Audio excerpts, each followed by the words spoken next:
आखिर क्यों 10 में से 9 लोग मनी बैक गारंटीड स्कीम में अपना पैसा इन्वेस्ट करने के बाद बचताते हैं और क्यों उन्हें एजेंट की बताई गई सभी बातें झूठी लगने लगती हैं जो उन्हें प्लान खरीदते वक्त बताई गई थी। इसका सीधा सा जवाब यह है कि एंडाउमेंट प्लान में जितना फायदा आपको होने वाला है उससे ज्यादा फायदा एजेंट और कंपनियों को होता है। इसलिए वो लोग अपनी पूरी कोशिश करते हैं कि बस किसी तरह से आपको ये प्लान बेच दें। क्योंकि सच्चाई तो ये है कि अगर आप मनी बैक गारंटीड प्लान में अपना पैसा इन्वेस्ट कर रहे हैं ये सोचकर कि आपको फ्यूचर में बहुत फायदा होगा, तो इससे अच्छा है कि आप उन पैसों को चुपचाप अपने लॉकर में ही रखें। क्योंकि इंडाउमेंट प्लान खरीदने के बाद आपके मन में इतने सवाल आने वाले हैं जिनका जवाब ढूंढ पाना ही आपके लिए मुश्किल हो जाएगा। और ऐसे ही कुछ हमारे एक दोस्त रितेश के साथ भी होने वाला था, जो एंडाउमेंट प्लान में अपना पैसा इन्वेस्ट करना चाहता था। लेकिन सही वक्त पर उसकी आंखें खुल गईं और सारी सच्चाई उसके सामने आ गई। और आज इस शो के जरिए हम आपको रितेश की ही कहानी बताने वाले हैं, क्योंकि ये सवाल सिर्फ आपके मन में ही नहीं, बल्कि जो भी नए इन्वेस्टर हैं जो अपने पैसों को इन्वेस्ट करके अपना फ्यूचर सिक्योर करना चाहते हैं, उन सभी के मन में ये सभी सवाल होते ही हैं। और इन सवालों के जवाब आज हम आपको नहीं, बल्कि आप खुद एक कहानी के जरिए जानने वाले हैं। कहानी है रितेश की, जो आपकी और हमारी तरह फ्यूचर को लेकर काफी परेशान है, जिसके लिए वो अपने पैसों को सही जगह इन्वेस्ट करना चाहता है। लेकिन उसे ये नहीं पता कि उसे अपना पैसा कहाँ इन्वेस्ट करना है, जिसके चलते उसे बहुत सी परेशानियों का भी सामना करना पड़ता है। आखिरकार वो बहुत से लोगों से राय लेकर और अपनी रिसर्च करके एक बेहतर इन्वेस्टमेंट प्लान बनाता है और अपने पैसों को ऐसी जगह इन्वेस्ट करता है जहां से उसे फ्यूचर में काफी फायदा होगा। और अगर आप मिडिल क्लास फैमिली से बिलोंग करते हैं तो ऐसे में रितेश का बनाया गया फाइनेंशियल प्लान आपके भी काफी काम आएगा और इसके जरिए आपको भी फ्यूचर में काफी प्रॉफिट मिलेगा। साथ ही रितेश की कहानी के जरिए हम ये भी जानेंगे कि एंडाउमेंट प्लान बेचने वाले जो एजेंट होते हैं आखिर उन्हें कितना कमीशन दिया जाता है। और अगर किसी भी रीजन की वजह से ये एजेंट कस्टमर को प्लान नहीं बेच पाते तो ऐसे में उन्हें क्या नुकसान होते हैं। तो चलिए रितेश की कहानी के जरिए अपने मन में आने वाले इन सभी सवालों के जवाब जानते हैं और एक परफेक्ट तरीका जानते हैं कि हमें अपना पैसा किस तरह इन्वेस्ट करना चाहिए और कहाँ इन्वेस्ट करना चाहिए। और आपकी लाइफ में आज जो भी फाइनेंशियल प्रॉब्लम है वो भी काफी हद तक इसको सुनने के बाद दूर हो जाएगी। तो चलिए चलते हैं अपने पहले एपिसोड की तरफ, जहां हम थोड़ा डिटेल में एंडाउमेंट प्लान या मनी बैक गारंटी प्लान के बारे में जानेंगे और वो क्या-क्या बातें हैं जो एजेंट अक्सर कस्टमर को बताकर उनका पैसा इस प्लान में इन्वेस्ट करा देते हैं। और बाद में एजेंट को तो प्रॉफिट मिल जाता है, लेकिन पैसा इन्वेस्ट करने वालों को पछताना पड़ जाता है। क्या आपने कभी सोचा है कि एंडोमेंट प्लान या मनी बैक गारंटेड स्कीम में पैसा इन्वेस्ट करने के लिए ये सभी एजेंट हमें इतना ज्यादा फोर्स क्यों करते हैं? क्या इससे इनका भी कोई फायदा होता है? असल में फायदा सिर्फ इन्हीं का होता है, और जो यहाँ पैसा इन्वेस्ट करता है वो दरअसल अपनी जिंदगी की सबसे बड़ी भूल कर रहा है। और ऐसा क्यों है, और किस तरह से प्राइवेट कंपनी हमें बेवकूफ बनाकर ऐसे प्लान में हमारी मेहनत का कमाया हुआ पैसा इन्वेस्ट कराती है? आइए ये सब डिटेल में जानते हैं। शाम का वक्त है। रितेश एक रेस्टोरेंट में अपने दोस्त का इंतजार कर रहा है और उसके दिमाग में वही सब चीजें चल रही हैं जो एक मिडिल क्लास इंसान के दिमाग में चलती रहती हैं, कि आखिर वो किस तरह से अपने पैसों को सही जगह इन्वेस्ट कर सकता है ताकि उसे फ्यूचर में अच्छा रिटर्न मिल सके। इतने में रितेश का दोस्त साहिल वहां पहुंच जाता है और वो उससे पूछता है कि आखिर तू इतना परेशान क्यों लग रहा है। जिसके बाद रितेश कहता है कि यार मैं अपने पैसे ऐसी जगह लगाना चाहता हूँ ताकि मुझे फ्यूचर में अच्छा रिटर्न मिल सके, क्योंकि फिलहाल मैंने एसआईपी में अपना पैसा इन्वेस्ट किया है, लेकिन मुझे ये जगह कुछ ठीक नहीं लग रही। तो तू तो एक प्राइवेट कंपनी में पॉलिसी बेचने का ही काम करता है ना, तो मुझे बता कि मेरे लिए सबसे बेहतरीन जगह कौन सी रहेगी जहां मैं अपना पैसा इन्वेस्ट कर सकूं। तो ये सुनते ही साहिल कहता है कि बस इतनी सी बात, तुझे मनी बैक गारंटी स्कीम के बारे में नहीं पता क्या, जिसे एंडाउमेंट प्लान के नाम से भी जाना जाता है। इस जगह पैसा इन्वेस्ट करके तुझे कुछ समय के बाद उतने ही पैसे मिलेंगे जितने तुझे शुरुआत में बताए जाएंगे। और इतना ही नहीं, बल्कि तुझे इस स्कीम में टाइम टाइम पर बोनस भी दिया जाएगा, जिसका इस्तेमाल तू अपने जरूरी खर्चों में कर सकता है। बस ये सुनते ही रितेश मन बना लेता है कि उसे अब मनी बैक गारंटी स्कीम में ही अपना पैसा इन्वेस्ट करना है, क्योंकि उसका दोस्त भी उसे यही सजेस्ट करता है। लेकिन मनी बैक गारंटी स्कीम में अपना पैसा इन्वेस्ट करने के कुछ दिनों बाद रितेश अपनी वाइफ नम्रता को इस बारे में बताता है कि मैंने अपना पैसा इस जगह इन्वेस्ट किया है। जिसके बाद उसकी वाइफ उससे कहती है कि तुम्हें यहाँ अपने पैसे इन्वेस्ट नहीं करने चाहिए थे, क्योंकि मेरी दो फ्रेंड यहाँ अपने पैसे इन्वेस्ट कर चुकी हैं और दोनों ही आज पछता रही हैं। यह सुनने के बाद रितेश को बहुत बड़ा झटका लगता है, लेकिन वो अपनी वाइफ से कहता है कि लेकिन मुझे तो इस स्कीम के बारे में मेरे दोस्त साहिल ने ही बताया है, तो आखिर वो मेरा बुरा क्यों चाहेगा? जिसके बाद रितेश की वाइफ कहती है कि साहिल तुम्हारा बुरा नहीं चाहता है, बल्कि वो अपना फायदा चाहता है।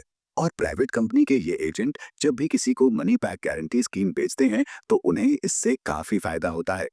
जिसके बाद रितेश पूछता है कि आखिर उसे क्या फायदा होगा, तो नम्रता उसे कहती है कि वो सब मुझे नहीं पता कि इससे उन्हें क्या फायदा होगा, लेकिन मैं इतना जरूर जानती हूँ कि ये स्कीम अच्छी स्कीम नहीं है और तुम्हारे पास यहाँ पैसा इन्वेस्ट करने के अलावा भी और भी बहुत सारे ऑप्शन जरूर होंगे, तो क्यों ना तुम उन्हें ट्राई करो। लेकिन रितेश कहता है कि मुझे नहीं लगता कि ये स्कीम गलत है। तुम्हारी फ्रेंड को इससे नुकसान कैसे हुआ मुझे नहीं पता, लेकिन मैं अपने पैसे कहीं और इन्वेस्ट करने से पहले एक बार मनी बैक स्कीम के बारे में ठीक से जानना चाहता हूँ। और जब मुझे सच में लगेगा कि ये स्कीम अच्छी नहीं है तो मैं खुद अपने दोस्त साहिल से बात करूंगा।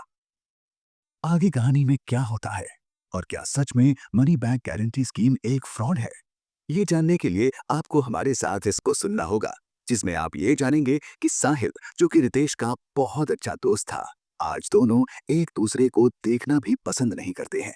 और खासकर रितेश साहिल से आज तक इस बात को लेकर नाराज है कि आखिर उसने मनी बैक गारंटी स्कीम में पैसा इन्वेस्ट करने के लिए उसे क्यों कहा। आइए इन सभी सवालों के जवाब जानते हैं और बोलचाल की लैंग्वेज में समझते हैं कि आखिर मनी बैक गारंटी स्कीम क्या होती है। यहाँ आपको अपना पैसा इन्वेस्ट करना चाहिए या नहीं, और अगर आपने अपना पैसा इन्वेस्ट कर लिया है तो आपको यहाँ से बाहर कैसे निकाल सकते हैं। आपके पास इसके अलावा भी ऐसे कौन से ऑप्शन मौजूद हैं जहाँ आपको अच्छा रिटर्न मिल सकता है। चलिए इन सभी सवालों के जवाब और देश की अधूरी कहानी पूरी करते हैं। मनी बैक गारंटीड स्कीम को अगर अब आप समझ गए हैं, तो अब आपके लिए ये भी जानना जरूरी है कि आखिर ऐसे क्या-क्या रीजन हैं जिसकी वजह से आपको यहाँ अपना पैसा बिल्कुल भी इन्वेस्ट नहीं करना चाहिए। और मनी बैक गारंटीड स्कीम और यूलिप में क्या फर्क होता है, चलिए जानते हैं। जब रितेश की वाइफ बार बार उसे कहती है कि तुम्हें मनी बैक गारंटी स्कीम के अलावा किसी और जगह पैसा इन्वेस्ट करना चाहिए, तो रितेश सोचता है कि चलो खुद से भी थोड़ी रिसर्च कर लें कि आखिर ये मनी बैक गारंटी स्कीम आखिर है क्या, और जो बातें साहिल ने उसे बताई है क्या वो सब सच है भी या नहीं। इसलिए रितेश अपने ऑफिस के एक शोभित से इस बारे में पूछता है कि क्या तुझे पता है कि मनी बैक गारंटी स्कीम में पैसा इन्वेस्ट करने से हमें फ्यूचर में अच्छा रिटर्न मिलता है और रिस्क भी बिल्कुल ना के बराबर रहता है। जिसके बाद रितेश का शोभित उससे कहता है कि इस बहकावे में कभी मत आना, तू मुझे पहले ये बता कि तुझे मनी बैक गारंटी स्कीम में पैसा इन्वेस्ट करने के लिए आखिर कहा किसने है। तो रितेश कहता है कि वो मेरा काफी पुराना फ्रेंड है, मैं उसके ऊपर ट्रस्ट कर सकता हूँ, उसी ने मुझे इसके बारे में बताया है। लेकिन तू बता कि आखिर तुझे ये स्कीम ठीक क्यों नहीं लगती है। जिसके जवाब में अरशद ने कहा कि देख, तुझे सबसे पहले ये समझना होगा कि मनी बैक गारंटी स्कीम आखिर है क्या। एग्जाम्पल के तौर पर मान ले तेरी उम्र आज 30 साल है और तूने 20 साल का प्लान लिया है जिसका सम अशोर्ड तकरीबन 10 लाख के आसपास है। तो ऐसे सिचुएशन में तुझे हर साल 70,000 के आसपास पैसे इन्वेस्ट करने होंगे और प्लान के पूरा होने से पहले अगर तुझे कुछ हो जाता है तो ऐसे में तेरी फैमिली को पूरे 1 करोड़ रुपए मिल जाएंगे। लेकिन अगर तू हेल्दी रहता है और तुझे कुछ नहीं होता तो ऐसी सिचुएशन में कंपनी हर 5 साल बाद तुझे सम अशोर्ड का तकरीबन 20% देती रहेगी और 15 सालों में तुझे 6 लाख मिल जाएंगे। और जब तेरा टर्म प्लान पूरा होने का टाइम आएगा, यानी जब तू 50 साल का होगा, तो तब तुझे बचे हुए बाकी के 4 लाख मिल जाएंगे। चल तुझे और ठीक से समझाने के लिए एक और एग्जाम्पल देता हूँ। मनी बैक गारंटीड स्कीम, जैसा कि नाम से ही तुझे समझ आ रहा होगा कि इस स्कीम में पैसे वापस देने की पूरी गारंटी दी जाती है और जितना पैसा तू अपनी जेब से देता है एक टाइम पीरियड पूरा होने के बाद तुझे उससे ज्यादा पैसा दिया जाता है। अब एग्जाम्पल के तौर पर जितने भी मनी बैक गारंटी पॉलिसीज होती हैं उनमें ज्यादातर कंपनी कहती है कि आप हमें 5 साल तक हर साल 1 लाख दीजिए और 10 साल बाद हम आपको 7 लाख या 8 लाख देंगे। यानी तेरी 5 लाख की इन्वेस्टमेंट में तुझे 10 साल बाद 3 लाख प्रॉफिट के तौर पर दिए जाएंगे। यानी जब तू इंटरेस्ट कैलकुलेट करेगा तो यहाँ तुझे 6% के आसपास रिटर्न मिलेगा। जबकि तू अपने पैसों को कहीं ऐसी जगह भी इन्वेस्ट कर सकता है जहां तुझे सिर्फ 6% इंटरेस्ट नहीं बल्कि 15% या 20% तक इंटरेस्ट मिल सकता है। और तुझे यकीन नहीं होगा कि अगर तू हर महीना तकरीबन 6,000 भी किसी और जगह इन्वेस्ट कर रहा है, जैसा कि तू मनी बैक गारंटी स्कीम में करने के लिए तैयार था, तो तुझे तेरे रिटायरमेंट के टाइम यानी तेरी उम्र जब 50 साल होगी तो उस वक्त तुझे 80 लाख या 90 लाख रुपए भी मिल सकते हैं। अब ये सुनने के बाद रितेश पूरी तरह से चौंक जाता है। वो कहता है कि भाई, ये तो मुझे पता ही नहीं था।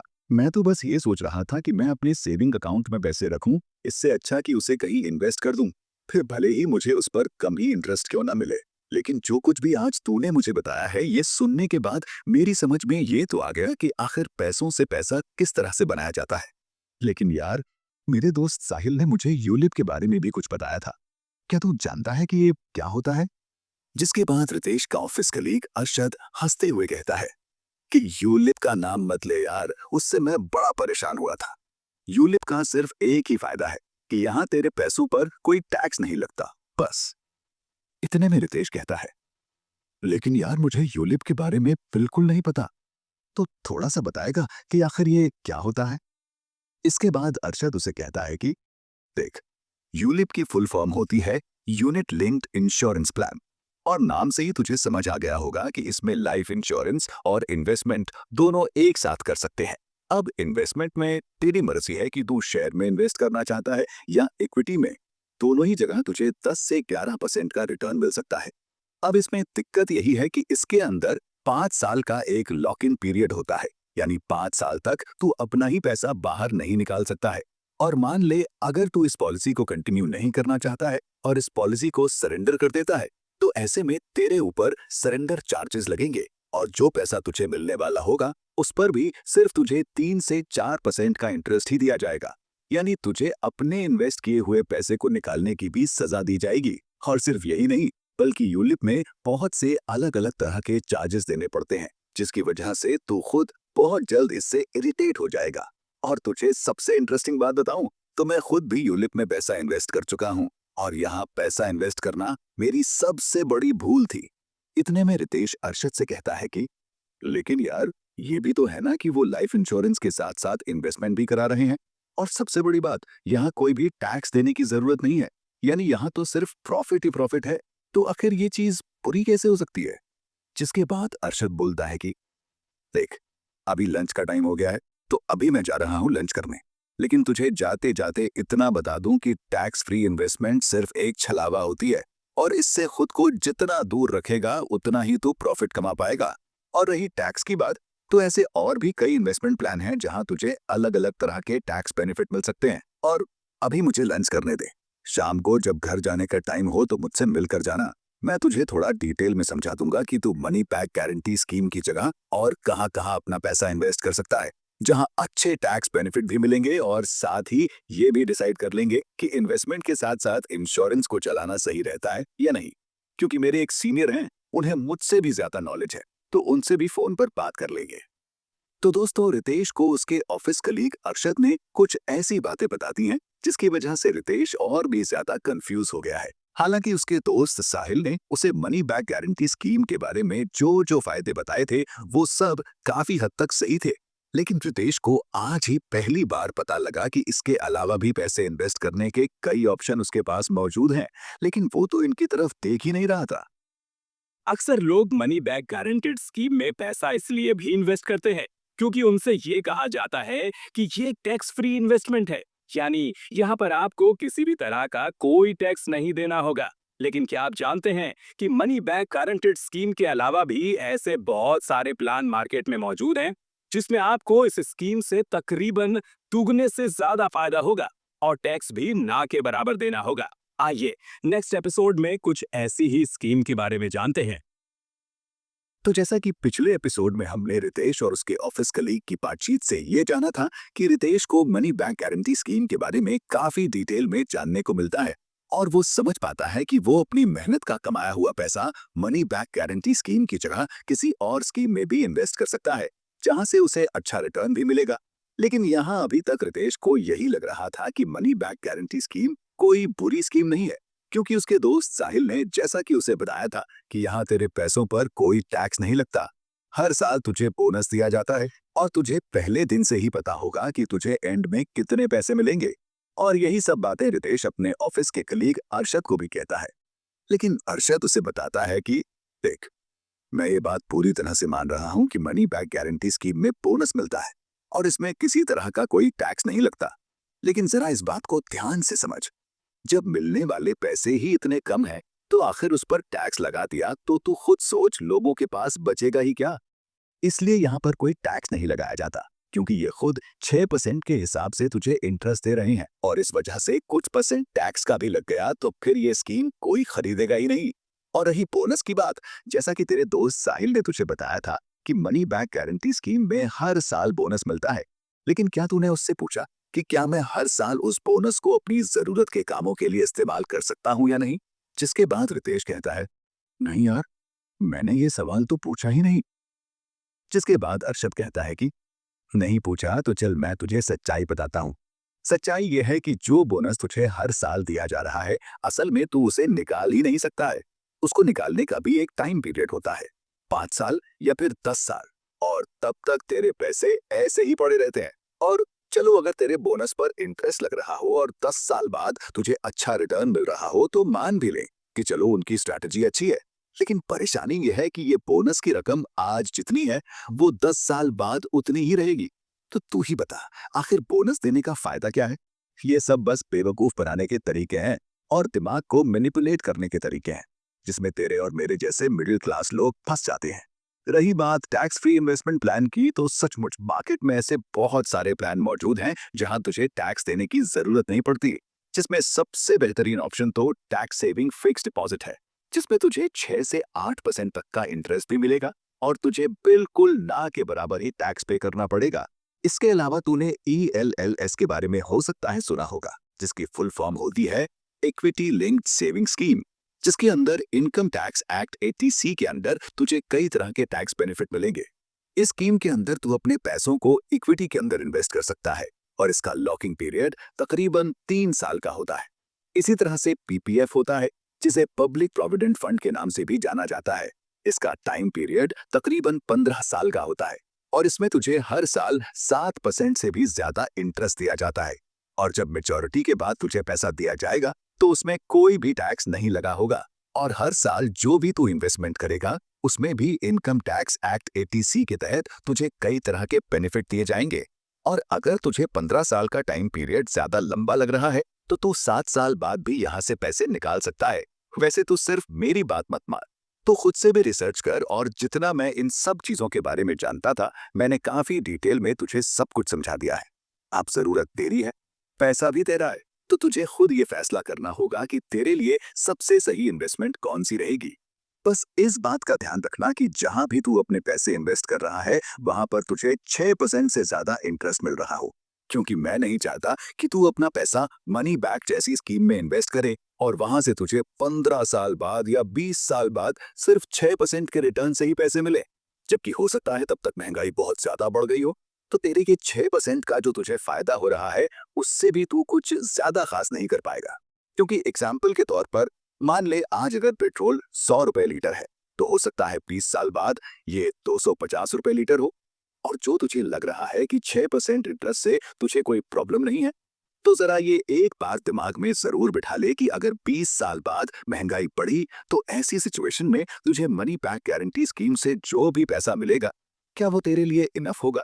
और सबसे बड़ी बात, अगर तुझे पता भी लग गया कि उस वक्त तूने मनी बैक गारंटी स्कीम में पैसा इन्वेस्ट करके गलती की थी, तो उसके बावजूद भी तू अपनी गलती को नहीं सुधार पाएगा, क्योंकि तब तेरी एज 50 साल से ज्यादा हो चुकी होगी। और फिर तू कितनी भी कोशिश कर ले इन्वेस्टमेंट करके ज्यादा पैसा कमाने की, तू करोड़ों रुपए तो नहीं कमा पाएगा।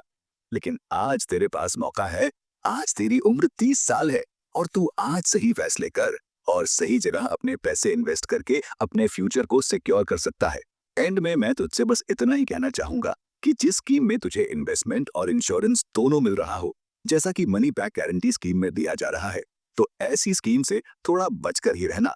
बाकी कल मैं तेरी बात अपने सीनियर से करा दूंगा। वो तुझे और अच्छे से समझा देंगे कि हमें क्यों ऐसी स्कीम में अपना पैसा इन्वेस्ट नहीं करना चाहिए जहां पर हमें इंश्योरेंस और इन्वेस्टमेंट दोनों मिल रहा हो। तो कभी अपना पैसा मनी बैक गारंटी स्कीम में इन्वेस्ट मत करना। और अगर फिर भी तूने मन बना ही लिया है कि तुझे वहीं अपना पैसा इन्वेस्ट करना है, तो पैसा इन्वेस्ट करने से पहले एक बार मुझे जरूर बता देना। चल फिर मैं भी घर जा रहा हूँ। कल तुझसे इस बारे में बात करूंगा। दोस्तों, रितेश के दोस्त ने एक बात तो बहुत सही कही कि अपने पैसों को इन्वेस्ट करने की भी एक उम्र होती है। और परेशानी यह है कि लोग इस गोल्डन टाइम पीरियड में ही बहुत सी गलतियां कर बैठते हैं और मनी बैक गारंटी स्कीम जैसे फ्रॉड में फंस जाते हैं। हालांकि आपको भी जब पहली बार इंश्योरेंस और इन्वेस्टमेंट जैसी स्कीम के बारे में पता लगा होगा, तो आपको भी ये स्कीम काफी बेहतर लगी होगी, क्योंकि आपके दिमाग में सबसे पहले यही आया होगा कि यहाँ तो हम अपने पैसे भी इन्वेस्ट कर सकते हैं और साथ ही हमारा इंश्योरेंस तो साथ में चलता ही रहेगा। लेकिन दोस्त, अगर आप ऐसा सोच रहे हैं तो इसका मतलब यह है कि आपके पास भी रितेश की तरह पूरी जानकारी नहीं है। वैसे रितेश के दिमाग में भी अभी यही सवाल घूम रहा है कि क्या उसे ऐसी जगह अपना पैसा इन्वेस्ट करना चाहिए जहां पर उसे इंश्योरेंस और इन्वेस्टमेंट दोनों का ही फायदा मिल रहा हो। जब भी हमें एक के साथ एक चीज फ्री मिलती है, तो हमें ऐसा लगता है कि जैसे हम प्रॉफिट में हैं। लेकिन आजकल बहुत सी कंपनी हमारे इसी भोलेपन का फायदा उठाकर खुद प्रॉफिट कमा रही है और हमें उससे काफी नुकसान झेलना पड़ रहा है। जैसे मनी बैक गारंटेड स्कीम में आप इन्वेस्टमेंट भी कर सकते हैं और उसके साथ साथ ये लोग हमें इंश्योरेंस भी देते हैं। लेकिन क्या सच में ऐसी किसी भी तरह की स्कीम में अपना पैसा इन्वेस्ट करना सही होगा? सुबह का वक्त है। रितेश अपने घर की बालकनी में बैठकर चाय पी रहा है। इतने में उसकी वाइफ नम्रता वहां पहुंचती है और पूछती है कि तो फिर तुमने क्या सोचा, मनी बैक गारंटी स्कीम में अपना पैसा इन्वेस्ट कर रहे हो या नहीं। इसके बाद रितेश कहता है कि यार, अभी तो मैं पैसा इन्वेस्ट नहीं करूंगा, क्योंकि मुझे मेरे ऑफिस के कलीग ने इससे जुड़ी कई जरूरी बातें बताई हैं और मैं इस बात को लेकर हैरान हूं कि आखिर साहिल ने मुझे ये सब बातें क्यों नहीं बताई थी। लेकिन मेरी समझ में अभी भी ये नहीं आ रहा है कि मनी बैक गारंटी स्कीम में तो इन्वेस्टमेंट के साथ साथ तुम्हारा इंश्योरेंस भी चलता रहता है, तो फिर इसमें बुराई क्या है। जिसके बाद नम्रता कहती है कि मैं तो सिर्फ इतना कहूंगी कि पैसा इन्वेस्ट करने से पहले बाकी के ऑप्शंस जरूर देख लेना। अगर तुम्हें बाकी के ऑप्शन ठीक नहीं लगते, तो यहाँ अपना पैसा आराम से इन्वेस्ट कर लेना, क्योंकि ये हमारी जिंदगी की बात है। इसमें जल्दबाजी करना सही नहीं है। इतने में रितेश के पास साहिल का फोन आता है और साहिल कहता है कि रितेश, तूने कुछ बताया नहीं। मनी बैक गारंटी स्कीम में तुझे पैसा इन्वेस्ट करना है ना, तो जल्दी आजा, फॉर्मेलिटी पूरी कर लेते हैं और फिर उसके बाद तेरी लाइफ भी सिक्योर हो जाएगी। लेकिन रितेश गुस्से में उसे कहता है कि देख, मैंने तुझसे सिर्फ किस लिए बात की थी ताकि तू मुझे बिल्कुल सही राय दे। लेकिन तूने मुझे मनी बैक गारंटी स्कीम के बारे में सिर्फ आधी बातें ही बताई और सिर्फ फायदे ही तूने गिनवा दिए। लेकिन मेरे ऑफिस के कलीग ने मुझे मनी बैक गारंटी स्कीम के बारे में कई बातें बताई और वो सुनने के बाद मैं अपना पैसा इन्वेस्ट करने में हिचक रहा हूँ। जिसके बाद साहिल कहता है कि चल, तू ही बता, अगर यहाँ पैसा इन्वेस्ट नहीं करेगा तो फिर कहाँ करेगा। जैसे बाकी सब म्यूचुअल फंड में पैसा इन्वेस्ट करते आ रहे हैं, तुझे भी वही सब करना है क्या। म्यूचुअल फंड में ना तुझे डेथ का बेनिफिट मिलेगा और ना ही तेरे पैसे पूरी तरह सेफ रहेंगे, जबकि मनी बैक स्कीम में तुझे डेथ बेनिफिट भी मिल रहा है, साथ में तेरी इन्वेस्टमेंट भी चल रही है। जिसके बाद रितेश कहता है कि हाँ, मैं तेरी बात तो मानता हूँ कि एंडोमेंट प्लान में इंश्योरेंस के साथ साथ इन्वेस्टमेंट भी चलती रहती है, लेकिन मुझे 2 दिन का टाइम दे। मैं थोड़ा इसके बारे में सोचकर तुझे फाइनल बताता हूँ कि मुझे यहाँ पैसे इन्वेस्ट करने हैं या नहीं करने हैं। जिसके बाद रितेश ऑफिस जाता है और अपने ऑफिस के कलीग से कहता है कि यार, तू अपने सीनियर से बात कराने वाला था ना, एक बार मेरी उनसे बात करा दे। मुझे बस ये पूछना है कि जिस पॉलिसी में इंश्योरेंस के साथ साथ इन्वेस्टमेंट का फायदा भी मिल रहा है, क्या वो सही है या नहीं। इतने में रितेश के ऑफिस का कलीग हंसते हुए कहता है कि इश यार, तेरी सुई तो अभी भी मनी बैक गारंटी स्कीम पर अटकी हुई है। आखिर तुझे इतना क्या अच्छा लग गया इस स्कीम में। फिर रितेश कहता है कि वो बात नहीं है यार, मुझे प्लान अच्छा लग रहा है। एक तो बहुत सिंपल है और इसमें इंश्योरेंस के साथ साथ इन्वेस्टमेंट भी हो रही है। जिसके बाद रितेश के ऑफिस का कलीग अरशद रितेश से कहता है कि आज तेरा ये डाउट भी चल क्लियर कर ही देते हैं, क्योंकि मैंने एक मास्टर प्लान बनाया है जिससे सिर्फ फायदा ही फायदा होगा। लेकिन इसके लिए तुझे थोड़ा बेसिक चीजों को समझना होगा। तो सबसे पहले एंडाउमेंट प्लान या फिर मनी बैक स्कीम के बारे में ही बात कर लेते हैं। अब एग्जाम्पल के तौर पर मान ले कि तू एंडाउमेंट प्लान में 20 साल के लिए अपनी कोई पॉलिसी करवाता है और उसमें तेरा सम अश्योर्ड तकरीबन 1 करोड़ का होता है। तो उसके लिए तुझे हर साल तकरीबन 3 लाख से भी ज्यादा रुपए एंडाउमेंट प्लान में इन्वेस्ट करने पड़ेंगे और 20 सालों में तेरा टोटल प्रीमियम तकरीबन 1 करोड़ के आसपास का होगा, जिसके बदले 20 साल बाद तुझे 3 करोड़ रुपए तक दिए जाएंगे। यहाँ तक तो तुझे लग रहा होगा कि इसमें तो बहुत फायदा है। 1 करोड़ इन्वेस्ट करके तुझे 3 करोड़ रुपए 20 साल बाद मिल रहे हैं और साथ ही तेरा इंश्योरेंस भी चल रहा है। अब जरा मेरे मास्टर प्लान के बारे में सुन। तू अपना इंश्योरेंस इसीलिए करा रहा है ना कि खुदा ना खास्ता अगर तेरी कभी डेथ होती है तो तेरी फैमिली को उसके बदले अच्छा पैसा दिया जाए, ताकि वो अपने आने वाले कम से कम 10 सालों तक तो सरवाइव कर ही सके। यही टेंशन मेरे मन में थी, जिसके लिए मैंने सबसे पहले टर्म प्लान लिया, जिसके अंदर मुझे हर साल तकरीबन 10,000 देना पड़ता है और इसका टोटल प्रीमियम 20 सालों का तकरीबन 2 लाख के आसपास बैठेगा। यानी अब मुझे इस बात की टेंशन लेने की जरूरत नहीं है कि अगर मुझे अचानक कुछ हो गया तो मेरी फैमिली का क्या होगा।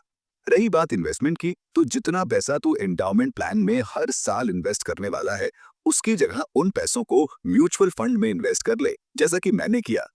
इतने में रितेश पूछता है कि म्यूचुअल फंड में पैसा इन्वेस्ट करने से आखिर क्या फायदा होगा। जिसके बाद अरशद बताता है कि अगर म्यूचुअल फंड में तू हर साल 3 लाख इन्वेस्ट कर रहा है तो उसके बदले में तुझे 12 से 15% तक का इंटरेस्ट मिलेगा और इंटरेस्ट रेट के हिसाब से 20 साल बाद तुझे तकरीबन 8 से 9 करोड़ रुपए मिलेंगे। यानी इंडाउमेंट प्लान में जहां तुझे सिर्फ 3 करोड़ मिल रहे थे, वहीं म्यूचुअल फंड में उतना ही पैसा इन्वेस्ट करके तू 8 से 9 करोड़ रुपए कमा सकता है। लेकिन इसके लिए तुझे इंश्योरेंस और अपनी इन्वेस्टमेंट दोनों को अलग अलग रखना होगा। इन दोनों को मिक्स करने की गलती कभी मत करना। और ऐसा नहीं है कि तुझे अपने पैसों को सिर्फ म्यूचुअल फंड में ही इन्वेस्ट करना है। तू चाहे तो रियल एस्टेट में अपना पैसा इन्वेस्ट कर सकता है या कोई भी ऐसी जगह जहां तुझे अच्छा रिटर्न मिल रहा हो, तू अपना पैसा इन्वेस्ट कर सकता है। देख, बात सारी इंटरेस्ट रेट की ही है। जहां इंडाउमेंट प्लान में तुझे 5 से 6% का इंटरेस्ट मिल रहा है, वहीं म्यूचुअल फंड की तरह बहुत सी जगह ऐसी हैं जहां तुझे 12% से लेकर 15% तक का भी इंटरेस्ट आसानी से मिल सकता है। आई होप तेरे मन से ये गलतफहमी दूर हो गई होगी कि इंश्योरेंस और इन्वेस्टमेंट एक ही जगह हो रही है तो वो जगह सही है, क्योंकि ऐसा बिल्कुल भी जरूरी नहीं है। और अगर इतना सब कुछ समझाने के बाद भी तेरे समझ कुछ नहीं आ रहा, तो संडे तक का वेट कर। मैं जिन सीनियर के बारे में तुझे बता रहा था, वो मेरे घर मुझसे मिलने आ रहे हैं। तो तू अगर संडे को फ्री है तो उनसे मिल सकता है और अपने सभी सवालों को उनसे पूछ सकता है। वो तेरे हर सवाल का जवाब बहुत आसानी से दे देंगे। तो दोस्तों, देखा आपने, जहां रितेश को लग रहा था कि मनी बैक स्कीम इसलिए अच्छी है क्योंकि वहां पर इंश्योरेंस के साथ साथ इन्वेस्टमेंट भी साथ में चलती रहती है, लेकिन एक बार फिर उसके ऑफिस के कलीग ने उसे कुछ ऐसा मास्टर प्लान बताया जिसे सुनने के बाद उसके लिए मनी बैक गारंटी स्कीम पर भरोसा करना और भी मुश्किल हो गया। और हम उम्मीद कर रहे हैं कि इस कहानी से आपको भी काफी कुछ सीखने को मिल रहा होगा। चलिए अब चलते हैं हम अपने नेक्स्ट एपिसोड की तरफ, जहां हम रितेश की कहानी के जरिए ये थोड़ा डिटेल में डिस्कस करेंगे कि मनी बैक गारंटी स्कीम को हम अलग अलग तरह के प्लान के साथ कैसे कंपेयर कर सकते हैं, ताकि मनी बैक गारंटी स्कीम का फ्रॉड या फिर उसकी सच्चाई ठीक से जान पाए। और ये एपिसोड काफी इंपॉर्टेंट होने वाला है, क्योंकि रितेश की मुलाकात अब इनके सीनियर से होने वाली है, जिन्होंने अपने टाइम पर सबसे ज्यादा पॉलिसीज बेची हैं और उनसे बेहतरीन पॉलिसी का सच कोई नहीं जानता। तो चलिए एपिसोड को शुरू करते हैं। आज के दौर में जहां हवा भी फ्री में नहीं मिलती, वहां ये अलग अलग कंपनी के एजेंट हमें आखिर इस प्लान को बेचने के लिए इतना परेशान क्यों रहते हैं? कभी आपने सोचा है क्या? दरअसल इन सभी को हर स्कीम बेचने पर अच्छा खासा कमीशन दिया जाता है। और ये कमीशन कितना होता है जानेंगे, और हम यकीन के साथ कह सकते हैं कि आपको जब पता लगेगा कि इन एजेंट को कितना कमीशन दिया जाता है, तो आप भी हैरान रह जाएंगे। तो रितेश और रघुवीर की मुलाकात होती है। दोनों एक दूसरे को अपना पूरा इंट्रोडक्शन देते हैं और उसके बाद रितेश जनरली पूछ लेता है कि मनी बैक गारंटी स्कीम के बारे में तो आपने सुना होगा, क्या मुझे यहाँ अपना पैसा इन्वेस्ट करना चाहिए। यह सवाल सुनते ही रितेश के ऑफिस का कलीग दोनों से थोड़ी दूरी बना लेता है, क्योंकि वो बार बार रितेश को इस बारे में समझाकर परेशान हो चुका था। इसलिए वो उन दोनों से थोड़ा दूर हो जाता है। जिसके बाद रघुवीर विश्वकर्मा रितेश को बताते हैं कि अच्छा, मुझे ये बताओ, तुम्हें मनी बैक गारंटी स्कीम में क्या क्या फायदे नजर आ रहे हैं। फिर मैं उनके पीछे की सच्चाई तुम्हें बताता हूँ। देखो, सबसे पहले तो तुम ये सोच रहे होगे कि एंडाउमेंट प्लान या मनी बैक गारंटी स्कीम में लाइफ कवर मिल रहा है। तो इसके बारे में तुम्हें बता दूं कि अगर तुम हर साल 1 लाख इन्वेस्ट कर रहे हो और अनफॉर्चुनेटली तुम्हारी डेथ हो जाती है, तो ऐसी सिचुएशन में ये कंपनी आपकी फैमिली को 10 से 12 लाख रुपए का लाइफ कवर ही देगी। जबकि किसी नॉर्मल टर्म इंश्योरेंस प्लान के स्ट्रक्चर को देखा जाए, तो अगर तुम किसी टर्म प्लान में साल का सिर्फ 10,000 भी इन्वेस्ट कर रहे हो, तो तुम्हारी डेथ होने के बाद तुम्हें 1 करोड़ से भी ज्यादा की रकम दी जाती है। और रही बात इन्वेस्टमेंट की, तो जितने इंडाउमेंट प्लान होते हैं वो सभी 6% से ज्यादा इंटरेस्ट नहीं देते। और ये बात तुम सिर्फ मेरे कहने से मत मानो, तुम खुद इंटरनेट पर सर्च करके पता कर सकते हो कि कोई भी इंडाउमेंट प्लान 6% से ज्यादा इंटरेस्ट नहीं देते।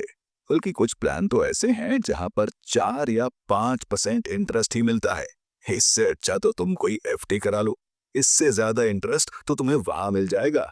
या फिर गोल्ड में अपना पैसा इन्वेस्ट कर लो, वहां पर 10% से ज्यादा इंटरेस्ट दिया जाता है।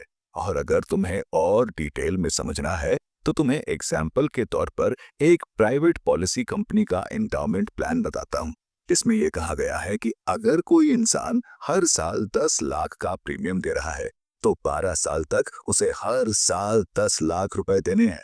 और फिर 14वें साल से लेकर 25वें साल तक तुम्हें ये प्राइवेट कंपनी पैसा देगी। और जब तुम इसे कैलकुलेट करोगे, तो मिलने वाली रकम 12 लाख से बस थोड़ी ही ज्यादा होगी।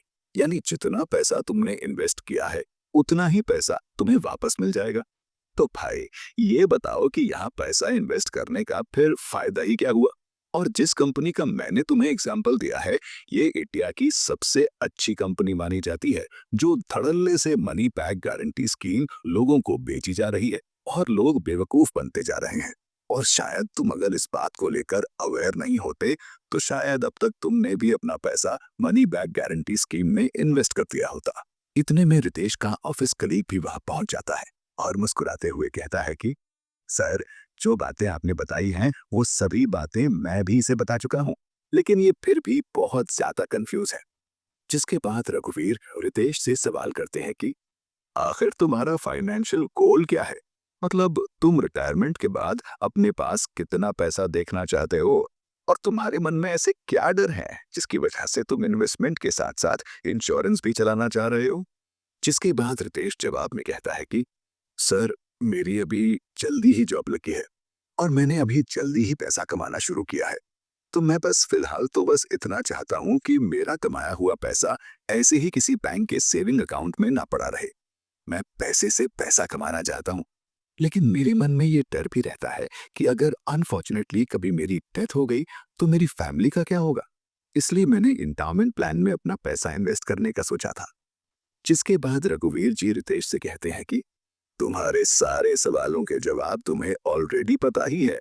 बस अब टाइम आ गया है उन पर एक्शन लेने का। अगर तुम्हें अपनी फैमिली की चिंता है, तो एक सस्ता सा टर्म प्लान ले लो, जिसमें तुम्हें साल के 10,000 भी नहीं देने पड़ेंगे। और अगर तुम्हें कुछ हो जाता है, तो उसके बदले तुम्हें 1 करोड़ रुपए तक दिए जाएंगे। और दूसरी तरफ अपनी इन्वेस्टमेंट भी साथ साथ चलाते रहो। तुम्हारा मन हो तो तुम म्यूचुअल फंड में अपना पैसा इन्वेस्ट करो, जहां पर 15% तक इंटरेस्ट दिया जाता है। या फिर म्यूचुअल फंड में अगर तुम्हें रिस्क लग रहा है, तो किसी ऐसी जगह अपना पैसा इन्वेस्ट करो जहां रिस्क ना के बराबर हो। बस तुम्हें इस बात का ध्यान रखना है कि तुम्हें ये पता होना चाहिए कि तुम्हारे इन्वेस्ट किए हुए पैसे पर तुम्हें कितने परसेंट रिटर्न दिया जा रहा है। और कोशिश करना कि जहां भी तुम पैसा इन्वेस्ट कर रहे हो, वहां कम से कम 10% से ज्यादा तो रिटर्न मिल ही रहा हो, ताकि तुम्हें अपनी इन्वेस्टमेंट का सही फायदा मिल सके। और सबसे बड़ी बात, तुम तो बहुत लकी हो कि तुम्हें वक्त रहते ही मनी बैक गारंटी स्कीम की सच्चाई के बारे में पता लग गया। वरना एक टाइम ऐसा था कि मैंने भी इस स्कीम में अपना पैसा इन्वेस्ट कर दिया था, क्योंकि मैं भी तुम्हारी तरह अपने फ्यूचर को लेकर बहुत परेशान था। इसलिए मुझे भी इस इन्वेस्टमेंट के बारे में लोगों ने बताया, और तुम्हारी तरह मुझे भी यहाँ इन्वेस्ट करना बहुत सही लगा। लेकिन पैसा इन्वेस्ट करने के बाद मुझे बहुत पछतावा हुआ, और आखिरकार मैंने अपनी इस स्कीम में पैसा इन्वेस्ट करना बंद कर दिया, जिसकी वजह से मुझे नुकसान भी हुआ। दोस्तों, रितेश को अपने सभी सवालों के जवाब अब मिल चुके हैं, लेकिन रितेश अभी भी ये नहीं समझ पाया कि उसके दोस्त साहिल ने उसे मनी बैक गारंटी स्कीम में अपना पैसा इन्वेस्ट करने के लिए आखिर क्यों कहा, जबकि वो उसका अच्छा दोस्त था। वो चाहता तो उसे इन्वेस्टमेंट के कई और भी तरीके बता सकता है, जिसके बारे में रितेश को बाद में पता लगा। लेकिन आखिर साहिल ने उसे इस बारे में क्यों नहीं बताया? यही सवाल मन में लिए वो अपने घर चला आता है और अपनी वाइफ नम्रता को बताता है कि उसने मन बना लिया है कि वो अपना पैसा मनी बैक गारंटी स्कीम में इन्वेस्ट नहीं करेगा। इतने में नम्रता कहती है कि अगर तुम पैसा इन्वेस्ट नहीं कर रहे हो तो अपने दोस्त साहिल को क्या जवाब दोगे? इसके बाद रितेश कहता है कि साहिल को तो मैं खुद पर्सनली जाकर मिलूंगा और उससे पूछूंगा कि आखिर उसने मुझे यहाँ पैसे इन्वेस्ट करने के लिए क्यों कहा। बाकी दोस्तों, आपको इस बारे में क्या लगता है कि रितेश के दोस्त साहिल ने उसे मनी बैक गारंटी स्कीम में पैसा इन्वेस्ट करने के लिए क्यों कहा? आप बिल्कुल सही सोच रहे हैं। दरअसल साहिल भी पॉलिसी बेचने का ही काम किया करता था और पॉलिसी बेचने के बाद उसे कमीशन मिलने वाला था। और शायद यही सबसे बड़ी वजह हो सकती है कि साहिल ने अपने दोस्त को इस स्कीम में पैसा इन्वेस्ट करने के लिए कहा, ताकि उसका टारगेट पूरा हो जाए और उसे कमीशन भी मिल जाए। हालांकि अगले एपिसोड में हम इसके बारे में थोड़ा डिटेल में जानेंगे कि आखिर इन प्राइवेट कंपनी के एजेंट को कितनी कमीशन मिलती है, ये कितने परसेंट की कमीशन होती है, और अगर कोई एजेंट पॉलिसी नहीं बेच पाता तो ऐसी सिचुएशन में उसके साथ क्या होता है। तो चलिए चलते हैं अब हम अपने नेक्स्ट एपिसोड की तरफ और देश की कहानी के जरिए इन सवालों के जवाब भी जानते हैं। अगली सुबह रितेश ऑफिस के लिए घर से निकलता ही है कि रास्ते में उसे उसका दोस्त साहिल मिल जाता है, जो रितेश से कहता है कि क्या रितेश, तू तो गायब ही हो गया उस दिन के बाद से। भाई, पैसे इन्वेस्ट करने हैं या नहीं? जिसके बाद रितेश गुस्से में कहता है कि तू मेरी इतनी परवाह क्यों कर रहा है? कहीं ऐसा तो नहीं कि मेरे पैसे इन्वेस्ट करने से तेरा कुछ फायदा हो रहा हो? क्योंकि पिछले कई दिन से रोज तेरा फोन आता है और तू एक ही सवाल करता है कि पैसे कब इन्वेस्ट करने हैं। जिसके बाद साहिल कहता है कि नहीं यार, ये सब तुझे कौन बोल रहा है? हाँ, ये बात सही है कि अगर तू मेरे जरिए पैसे इन्वेस्ट करेगा तो मुझे थोड़ा बहुत फायदा हो जाएगा। इतने में रितेश कहता है कि देख, अब मुझे और बेवकूफ बनाने की जरूरत नहीं है। तूने मुझे जिस प्लान के बारे में बताया था वो सबसे घटिया प्लान है और कई लोगों ने मुझे यहाँ पैसे इन्वेस्ट करने से मना किया है। और कुछ लोग तो बेचारे अभी भी परेशान हैं कि आखिर वो स्कीम से अपना पैसा वापस कैसे निकालें। थैंक गॉड मैंने तेरी बातों पर यकीन नहीं किया, वरना आज मैं भी बचता रहा होता। जिसके बाद जाहिल कहता है कि देख रितेश, ये बात बिल्कुल सच है कि जब तू इस प्लान को खरीदेगा तो इससे मुझे इतना कमीशन मिलेगा जितना कि किसी और प्लान में कभी मिल ही नहीं सकता। क्योंकि जहां बाकी के प्लान में हमारा कमीशन 2 से 5% होता है, वहीं इस प्लान को बेचने से हमें सीधा 20 से 25% तक का कमीशन मिल जाता है। इसके बाद रितेश कहता है कि अच्छा, मैं अब समझा, तू सिर्फ अपना फायदा देखने के लिए और अपना कमीशन बनाने के लिए मुझे ये प्लान बेच रहा था। इतने में साहिल कहता है कि नहीं यार, ऐसा नहीं है। तुझे सच्चाई बताऊं तो सच ये है कि मुझे कभी भी जॉब से निकाला जा सकता है, क्योंकि मैंने पिछले महीने भी टारगेट पूरा नहीं किया था और इस महीने भी। अगर मैंने टारगेट पूरा नहीं किया तो वो लोग मुझे नौकरी से निकाल देंगे। और बात सिर्फ नौकरी से निकालने की ही नहीं है, दिक्कत ये भी है कि जो कोई भी एजेंट टारगेट पूरा नहीं कर पाता तो उसे अपने सीनियर से बहुत कुछ सुनना पड़ता है। और ये लोग बहुत अजीब तरीके से बिहेव करते हैं, जिसे कोई भी इंसान बर्दाश्त नहीं कर सकता। और यही वजह थी कि मैं तुझे ये प्लान बेच रहा था। और अगर तू ये खरीद लेता तो मेरी नौकरी बच जाती और मेरा टारगेट भी पूरा हो जाता। लेकिन सच में मुझे ये नहीं पता था कि ये प्लान खरीद के तुझे कोई नुकसान हो जाएगा। मैं तुझे नुकसान बिल्कुल भी नहीं पहुंचाना चाहता था।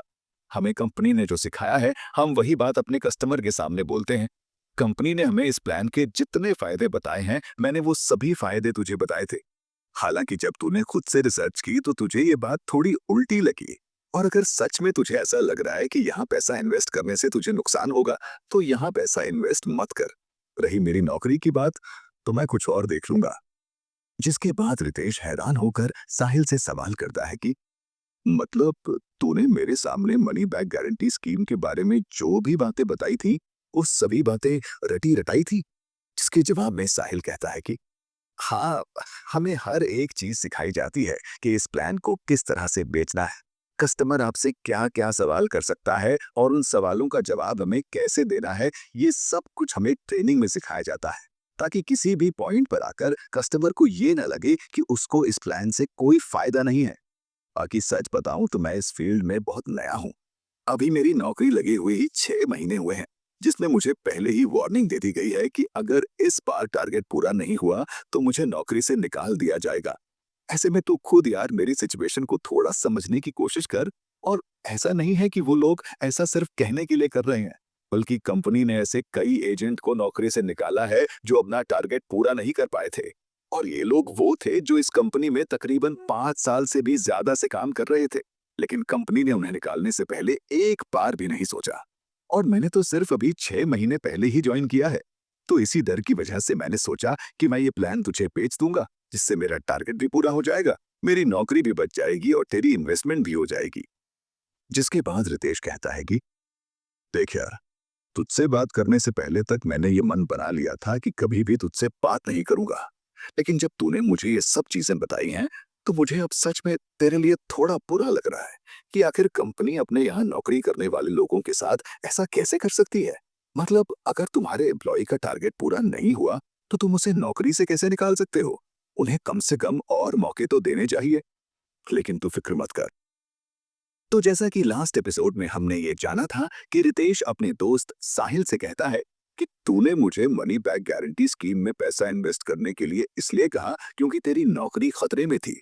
लेकिन मैं तुझे माफ कर सकता हूँ अगर तू मुझे ये बताए कि हम किस तरह से मनी बैक गारंटी स्कीम से पैसा वापस निकाल सकते हैं, क्योंकि मेरी वाइफ की फ्रेंड ऑलरेडी इसमें फंसी हुई है, तो मैं चाहता हूँ उसकी भी थोड़ी हेल्प हो जाए। जिसके बाद ऑफिस से निकलते ही साहिल अपना गिल्ट दूर करने के लिए रितेश से मिलने जाता है। और जाते ही सबसे पहले रितेश से कहता है कि भाई, मुझसे सचमुच बहुत बड़ी गलती होने वाली थी, क्योंकि आज दिन भर मैंने मनी बैक गारंटी स्कीम के बारे में जानने की कोशिश की और मुझे सचमुच तेरी कही हुई सारी बातें सच लगी। और अगर तू ये प्लान सच में ले लेता तो मुझे बाद में इसका बहुत ज्यादा पछतावा होता। इसलिए तूने जो कुछ भी किया है सही किया है। बाकी मुझे अब ये भी पता लग गया है कि मनी बैक गारंटी स्कीम से पैसा कैसे निकाला जा सकता है। लेकिन परेशानी की बात यह है कि ऐसे कोई पैसा निकालता है तो इसके लिए भी उसको चार्जेस देने पड़ेंगे। इतने में रितेश हंसते हुए कहता है कि मैंने जरूर पिछले जन्म में कुछ अच्छे काम किए होंगे जो मुझे वक्त रहते ही मनी बैक गारंटी स्कीम के बारे में पता लग गया।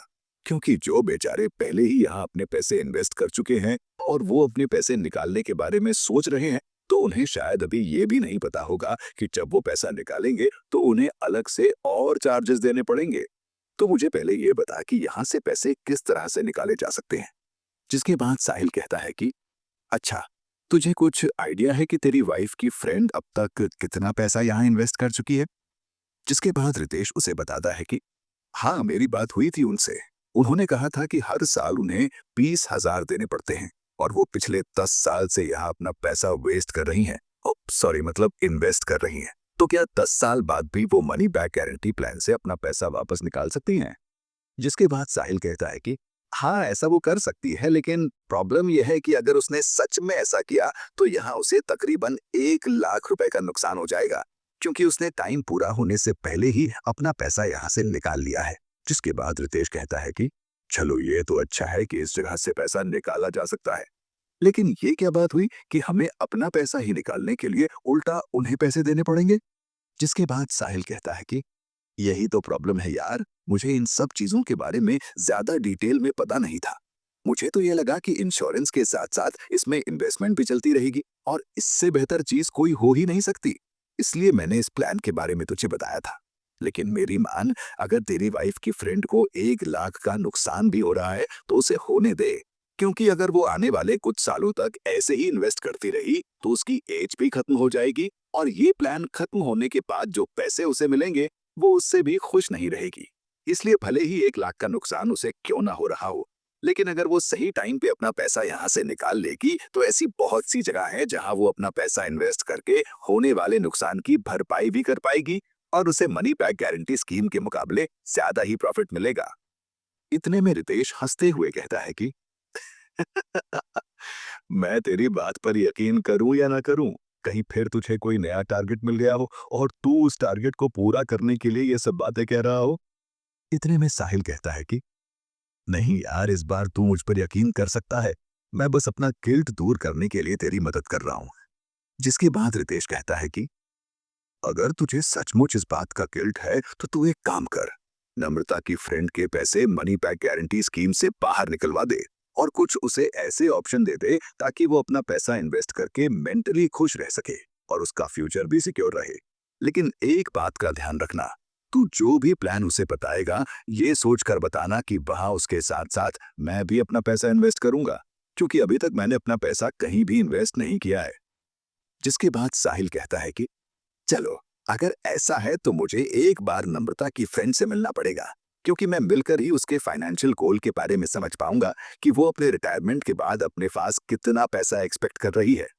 जिसके बाद रितेश कहता है कि उनके हस्बैंड की डेथ बहुत पहले ही हो गई थी और तब से ही पूरी फैमिली की जिम्मेदारी उनके ऊपर आ गई थी। आज उनकी एज शायद 38 के आसपास होगी, लेकिन वो अगर अब भी अपना पैसा सही जगह इन्वेस्ट कर ले तो आज से 10 साल बाद जब उनकी एज 50 साल होगी तो उनके पास इतने पैसे होंगे कि उन्हें पैसों के बारे में चिंता करने की जरूरत नहीं पड़ेगी। इसके बाद साहिल कहता है कि अगर ऐसा है तो एक काम करते हैं, कल संडे है, मैं तेरे घर आ जाऊंगा और तू नम्रता की फ्रेंड को भी वहीं बुला लेना। तभी मैं सारी चीजें तुम दोनों को ठीक से समझा दूंगा और मेरे पापा ने मुझे कहाँ कहाँ पैसा इन्वेस्ट करने के लिए कहा है उसके बारे में भी तुझे समझा दूंगा। दोस्तों, इस एपिसोड को सुनने के बाद आपको ये बात तो समझ में आ ही गई होगी कि मनी बैक गारंटी स्कीम से बड़ा फ्रॉड शायद ही कोई होगा, क्योंकि जैसा कि साहिल ने बताया कि अगर आप बीच में ही अपने प्लान को वापस ले लेते हैं तो ऐसे में आपको 1 लाख से 2 लाख तक का भी नुकसान झेलना पड़ता है, यानी अपने ही पैसों को निकालने के लिए आपको जुर्माना देना पड़ता है। लेकिन समझदारी इसी में है कि आपको भले ही 1 लाख या 3 लाख का नुकसान हो रहा हो, लेकिन इसके बावजूद आपको मनी बैक गारंटी स्कीम में अपना पैसा इन्वेस्ट नहीं करना है और जितना जल्दी हो सके वहां से पैसा निकालकर किसी ऐसी जगह इन्वेस्ट करना है जहां आपको अच्छा रिटर्न मिल सके। और इसी के बारे में रितेश, साहिल और नम्रता की फ्रेंड डिटेल में डिस्कस करने वाले हैं कि उन्हें अपना पैसा अब कहाँ इन्वेस्ट करना चाहिए। तो ये एपिसोड आपके लिए भी काफी ज्यादा जरूरी होगा, क्योंकि अगर आपने भी मनी बैक गारंटी स्कीम में अपना पैसा इन्वेस्ट किया हुआ है तो आप ये जान पाएंगे कि यहाँ से पैसे निकालकर आप किस जगह पर अपना पैसा इन्वेस्ट कर सकते हैं।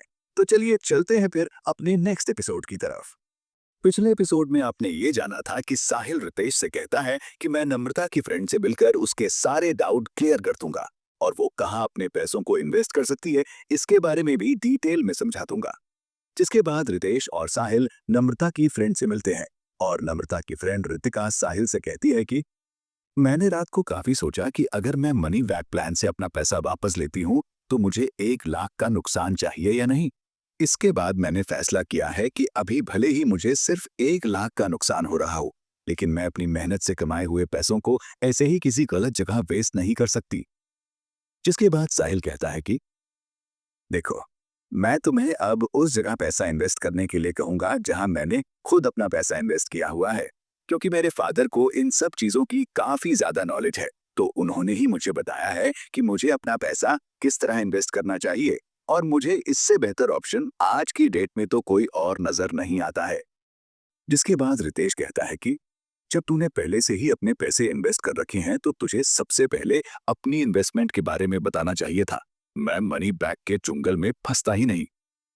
इतने में साहिल कहता है कि आप पुरानी बातों को छोड़ना और मेरे पापा ने मुझे जिस तरह से पैसे इन्वेस्ट करने के बारे में बताया है पहले वो सुन ले, और उसके बाद अगर तुझे ये ठीक लगे तो तुम दोनों भी यहाँ पर अपना पैसा इन्वेस्ट कर लेना। मेरे पापा ने कहा था कि एक मिडिल क्लास इंसान के लिए जो सबसे ज्यादा मायने रखती है वो होती है फैमिली की सिक्योरिटी। तो इसके लिए उन्होंने मेरा 1 करोड़ रुपए का टर्म प्लान इंश्योरेंस कराया है, यानी अगर मुझे कुछ हो जाता है तो मेरे बीवी बच्चों को तकरीबन 1 करोड़ रुपए की रकम दी जाएगी और इसके लिए मुझे साल भर में 12,000 देने होते हैं। इसके बाद मैंने अपना एक इमरजेंसी फंड तैयार किया है जहां मैं अपने वो पैसे रखता हूं जो मुसीबत पड़ने पर मेरे काम आएंगे। उसमें इतना पैसा रखने की कोशिश कर रहा हूं ताकि मैं 6 महीने भी अगर जॉब ना करूं तो मुझे बेसिक चीजों को खरीदने में दिक्कत ना हो। इसलिए मैं तुझसे जॉब छोड़ने की बात कर रहा था, क्योंकि मेरे पास अभी भी इतना पैसा तो है ही कि मैं 2 महीने तक काम ना करते हुए भी दूसरा काम ढूंढ सकूं। और जब मुझे अच्छी नौकरी मिल जाएगी उसके बाद मैं अपने पैसों को म्यूचुअल फंड, स्टॉक या डेट, इन सभी अलग अलग चीजों में इन्वेस्ट करूंगा। और हाँ, मैं ये बताना तो भूल गया, मैंने टर्म प्लान के अलावा हेल्थ इंश्योरेंस भी लिया हुआ है, यानी अगर मुझे छोटी बड़ी कोई बीमारी होती है तो मुझे हॉस्पिटल के बिल की चिंता नहीं करनी पड़ेगी। ये सुनने के बाद रितेश मजाकिया अंदाज में साहिल के लिए तालियां बजाने लगता है और कहता है कि वाह, पहले तो तू कहता है कि मुझे इन सब चीजों की ज्यादा नॉलेज नहीं है और अपना पैसा तूने इतनी अच्छी जगह इन्वेस्ट किया है जहां पर तुझे मेंटल पीस तो मिल ही रहा है और उसके साथ साथ तुझे अपने फ्यूचर की भी टेंशन नहीं है। इतने में साहिल कहता है कि ये मास्टर प्लान मेरा नहीं, मेरे पापा का बनाया हुआ है और अगर तुझे ये सही लग रहा है तो तू भी अपना पैसा यहाँ इन्वेस्ट कर ले। इतने में रितेश कहता है कि बाकी सब तो ठीक है, लेकिन जो तू स्टॉक में पैसा इन्वेस्ट करने के बारे में सोच रहा है, यहाँ पर रिस्क भी तो बहुत होता है और मैं रिस्क नहीं लेना चाहता। जिसके बाद साहिल कहता है कि ऐसा नहीं है, अगर तुझे पैसा बनाना है तो तुझे थोड़ा रिस्क लेकर इन्वेस्टमेंट तो करनी ही पड़ेगी। लेकिन अगर तू फिर भी ऐसी जगह इन्वेस्ट करना चाहता है जहां बहुत ना के बराबर या बिल्कुल भी रिस्क ना हो, तो तू अपना पैसा एफडी में डाल सकता है, जहां तुझे 7 से 8% का रिटर्न मिल जाएगा। इसके अलावा गोल्ड में अपना पैसा इन्वेस्ट कर सकता है, क्योंकि यहाँ भी अच्छा खासा रिटर्न मिल जाता है और रिस्क भी बिल्कुल ना के बराबर होता है। और अगर तेरे पास ज्यादा पैसा है इन्वेस्ट करने के लिए, तो सबसे बेहतर ऑप्शन है रियल एस्टेट में अपना पैसा इन्वेस्ट कर। ऐसी जगह पर जहां तुझे पता है कि वहां प्रॉपर्टी के दाम आने वाले सालों में और भी बढ़ने वाले हैं, तो ऐसी जगह इन्वेस्ट करके तुझे फायदा भी होगा और यहाँ रिस्क भी नहीं रहेगा। रितेश कहता है, हाँ यार, बात तो सही है और जैसा कि मैंने तुझे पहले बताया था कि मैंने एसआईपी में अपना पैसा इन्वेस्ट किया हुआ है, तो वो जगह काफी रिस्की है। रितिका, तुम बताओ, तुम्हारा क्या प्लान है? अब क्या सोचा है, अपना पैसा कहाँ इन्वेस्ट करना है? जिसके बाद रितिका कहती है कि साहिल ने जिस तरह से अपना पैसा इन्वेस्ट किया हुआ है, इससे साफ पता लग रहा है कि इससे बेहतर ऑप्शन शायद ही कोई होगा। इसके पापा ने इसके पैसे वहां इन्वेस्ट कराए हैं जहां से टाइम के साथ साथ प्रॉफिट भी मिलता रहेगा और इसे किसी चीज की टेंशन लेने की जरूरत नहीं पड़ेगी। चलो, ये तो अच्छा है कि मनी बैक गारंटी स्कीम के बारे में हमें ये सारी बातें वक्त रहते ही पता लग गई। मुझे थोड़ा नुकसान जरूर हुआ है, लेकिन मैं खुश हूं फिर भी कि मैं अपना पैसा अब सही जगह इन्वेस्ट कर पाऊंगी, क्योंकि अब मुझे अलग अलग ऑप्शन के बारे में पता है। इतने में रितेश कहता है, हाँ, ये बात तो सही है कि अब हमें ऑप्शंस पता लग गए हैं कि हमें अपना पैसा कहाँ कहाँ इन्वेस्ट करना चाहिए। लेकिन मेरे समझ में अभी भी ये नहीं आ रहा कि अगर मनी बैक गारंटी स्कीम के इतने ज्यादा नुकसान हैं और ये एक तरह से फ्रॉड स्कीम है, तो लोग फिर भी आसानी से बेवकूफ क्यों बन जाते हैं और ऐसे प्लान में अपना पैसा इन्वेस्ट क्यों कर देते हैं। इतने में साहिल कहता है कि इस सवाल का जवाब मेरे पास है, क्योंकि मैं पिछले 2-3 दिन में मनी बैक गारंटी स्कीम का पूरा खेल समझ गया हूँ कि इनकी मार्केटिंग कैसी है, इनके एजेंट यानी मेरे जैसे लोग कस्टमर से किस तरह से बात करते हैं। लेकिन मैं ये सब तुझे बताऊं इससे पहले एक कप चाय पी लेते हैं। तो दोस्तों, आपको साहिल का पैसा इन्वेस्ट करने का तरीका कैसा लगा? साहिल के फादर ने अपने एक्सपीरियंस से सचमुच साहिल को पैसा इन्वेस्ट करने के सबसे बेहतर ऑप्शन बताए हैं। लेकिन इसके लिए ये भी जरूरी है कि साहिल अब अपने दिमाग का भी इस्तेमाल करे और खुद हर चीज पर सर्च करने के बाद ही उसमें अपना पैसा इन्वेस्ट करे। क्योंकि जब आप खुद से हर प्लान के बारे में रिसर्च करना शुरू करते हैं और उनके बारे में जानकारी इकट्ठा करते हैं, तो आपको कोई भी आसानी से बेवकूफ नहीं बना सकता है। और रही बात मनी बैक गारंटी स्कीम की कि लोग इस चुंगल में आखिर क्यों फंस जाते हैं, तो इसके बारे में हम अपने नेक्स्ट एपिसोड में थोड़ा डिटेल में जानने वाले हैं। जैसा कि पिछले एपिसोड के लास्ट में हमने ये जाना था कि रितिका, साहिल और रितेश तीनों बैठकर ये डिस्कस कर रहे थे कि आखिर मनी बैक गारंटी स्कीम को लोग क्यों खरीदते हैं, जबकि उनके पास तो और भी कई तरह के ऑप्शन हैं।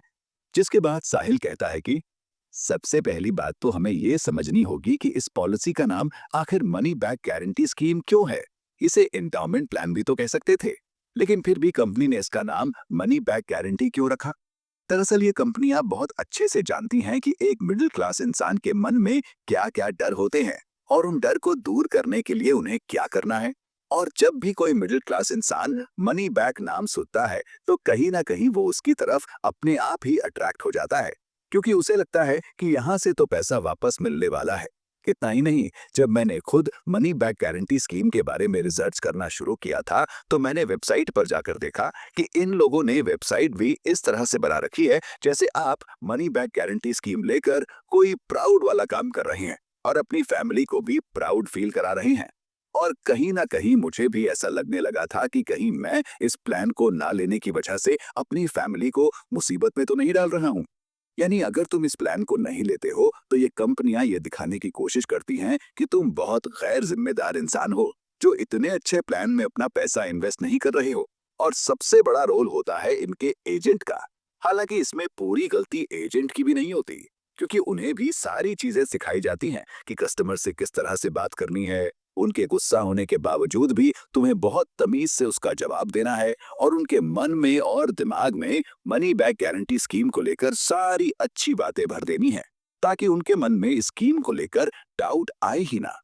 और हम सभी जानते हैं कि इंडिया में लोग सब्जी खरीदने जाते हैं तो बहुत अच्छे से देखकर खरीदते हैं कि कहीं खराब तो नहीं है। लेकिन जब पैसा इन्वेस्ट करने की बारी आती है तो वो इधर उधर से लोगों की सलाह लेने लगते हैं और खुद इस बारे में रिसर्च नहीं करते। और यही उनकी सबसे बड़ी गलती भी होती है। और फिर वो मनी बैक गारंटी स्कीम जैसे फ्रॉड में फंस जाते हैं। और मैंने बहुत से लोगों को नोटिस किया है कि वो अपना पैसा इन्वेस्ट करने को एक टेंशन समझते हैं। वो सोचते हैं कि जल्द से जल्द अपना पैसा 2-3 जगह इन्वेस्ट कर लो, ताकि फ्यूचर की टेंशन ना रहे और कोई हमें ये भी ना कहे कि तूने अपनी फैमिली के लिए क्या किया है। इसलिए लोग अपनी टेंशन को दूर करने के लिए उन्हें जहां भी ठीक लगता है अपना पैसा इन्वेस्ट कर देते हैं। और कभी एजेंट उनको बेवकूफ बनाते हैं, तो कभी दोस्त या रिश्तेदार गलत एडवाइस दे देते हैं। जबकि असलियत तो ये है कि अपने पैसों को इन्वेस्ट करना एक स्किल है, एक आर्ट है जिसे हमें सीखना होगा। और इसे सीखने के लिए हमें ज्यादा कुछ करने की जरूरत भी नहीं है।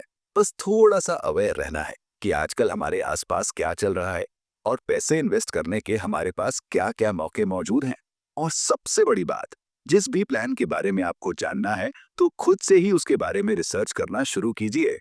हाँ, आप अपने दोस्तों से या अपने रिश्तेदारों से एडवाइस जरूर ले सकते हैं और उनसे पूछ सकते हैं कि ये प्लान कैसा है, लेकिन आखिरी फैसला सिर्फ आपका ही होना चाहिए। इतने में रितेश कहता है कि हाँ, बात तो सही है। अगर मैं खुद भी मनी बैक गारंटी स्कीम के बारे में पहले ही रिसर्च कर लेता तो मुझे किसी की हेल्प की जरूरत नहीं पड़ती। और मैं खुद ही समझ जाता कि ये एक अच्छी स्कीम नहीं है, क्योंकि मैं उसे अलग अलग जगह से कंपेयर कर सकता था।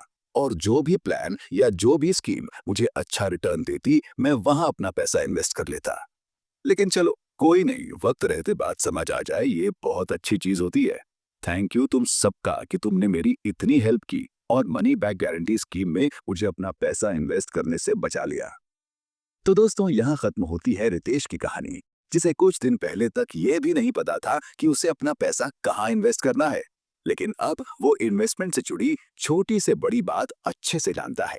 और मनी बैक गारंटी स्कीम क्यों एक फ्रॉड है, इसके बारे में भी रितेश को अच्छे से पता लग गया है। और हम उम्मीद करते हैं कि रितेश की कहानी के जरिए आपको भी अपने सभी सवालों के जवाब मिल गए होंगे और आप समझ पाए होंगे कि मनी बैक गारंटी स्कीम क्यों एक फ्रॉड है।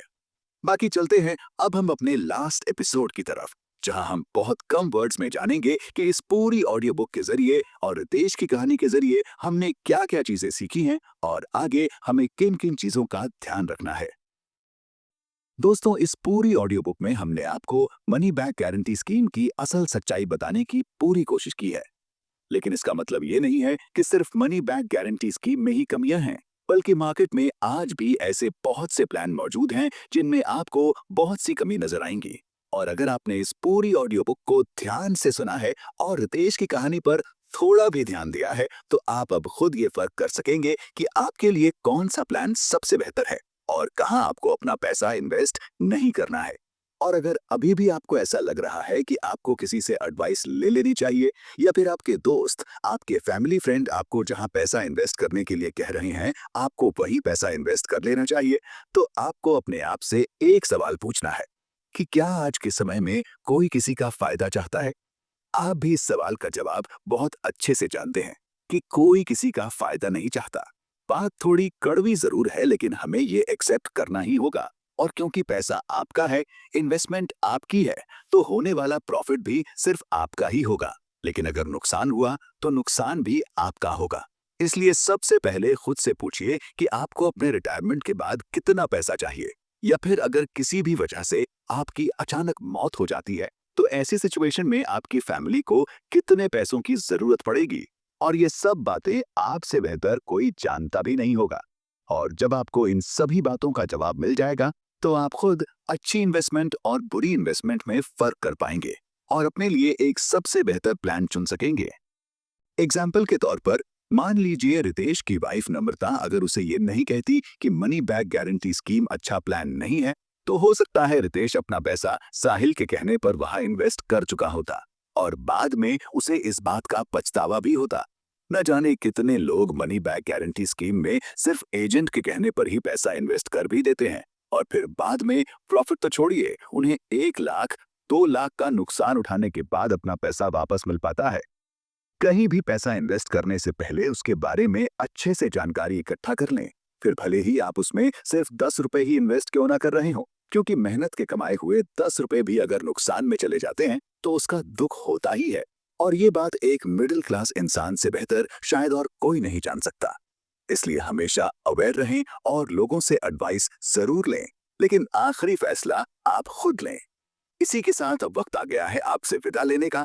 हमारी मुलाकात होगी फिर ऐसी ही इंटरेस्टिंग बुक में, जहां हम मिडिल क्लास फैमिली की जिंदगी को थोड़ा और आसान करने की कोशिश करेंगे और उन सवालों के जवाब आप तक पहुंचाएंगे जिन सवालों को हम लोगों के सामने पूछने से भी झिझकते हैं। तब तक के लिए गुड बाय।